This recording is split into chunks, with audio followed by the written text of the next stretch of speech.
Salut, c'est Match H2O. Le but du vidéo aujourd'hui, c'est de vous montrer comment remplacer une vieille tablette par une nouvelle tablette. Les tablettes, c'est des appareils qui vieillissent et un peu comme des cellulaires, quand ils deviennent lents, on doit les remplacer. Étape 1, procurez-vous une tablette chez votre détaillant H2O Innovation et trouvez-vous un endroit où il y a du réseau Wi-Fi et un accès Internet et connectez vos deux tablettes, l'ancienne et la nouvelle, sur votre réseau Wi-Fi. L'étape 2, lancez l'application SugarHeld dans les deux tablettes. Les manipulations suivantes vont être principalement dans la vieille tablette. Donc, la vieille tablette, dans l'exemple ici, c'est la plus grosse. Donc, désactivez la passerelle. On clique 3 secondes, on maintient et on a le menu d'options « Désactiver l'appareil ». On confirme.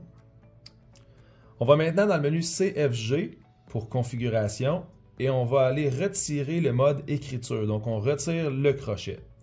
Une fois que c'est fait, on fait une sauvegarde de données. Donc, on clique sur sauvegarde de table.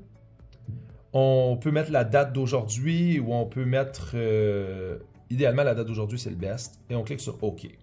La sauvegarde de table est réussie, donc toute la liste de capteurs est sauvegardée dans la vieille tablette. Maintenant, on clique sur transférer.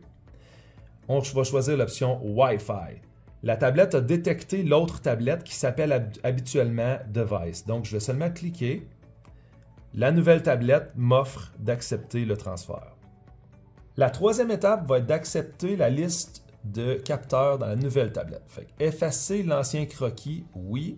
Effacer l'ancienne liste, oui. La tablette l'application va se fermer, redémarrer. La liste de capteurs va maintenant être présente dans la nouvelle tablette. Ici, on va voir les capteurs. On va maintenant s'assurer que tout est là, tout a bien été transféré. Une fois que c'est fait, on va aller dans la vieille tablette et on va aller lui enlever le contrôle, donc dossier en ligne, sélection du dossier en ligne. Si jamais la tablette, elle écrit sur Internet ses données, on va lui dire d'arrêter ça, on va cliquer sur aucun et on va confirmer. Donc maintenant, la vieille tablette ne contrôle plus les capteurs et elle n'écrit plus non plus sur le serveur.